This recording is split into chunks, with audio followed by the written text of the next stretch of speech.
भगवान श्री कृष्ण जब माता देवकी और पिता वसुदेव को कंस के चंगुल से छुड़ाने गए तब उनकी उम्र 14 वर्ष थी। उनकी माता ने उनसे पूछा कि बेटा तुम तो भगवान हो, तो तुम हमें पहले ही कंस के चंगुल से छुड़ा सकते थे, इतनी देर क्यों कर दी?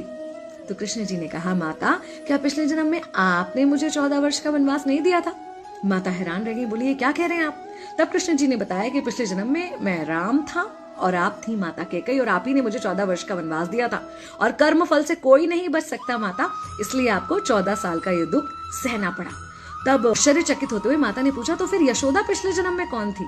कृष्ण जी ने बताया, वो थी माता कौशल्या, जो 14 साल तक अपने पुत्र से अलग रही थी। उन्होंने उस दुख को सहा था, इसलिए इस जन्म में 14 साल मैं उनके पास रहा और मेरे साथ रहने का, माता और पुत्र के प्रेम का सुख उन्हें मिला। कहने का मतलब यह है कि कर्म फल से ना उस युग में कोई बचा था, ना आज कोई बचेगा।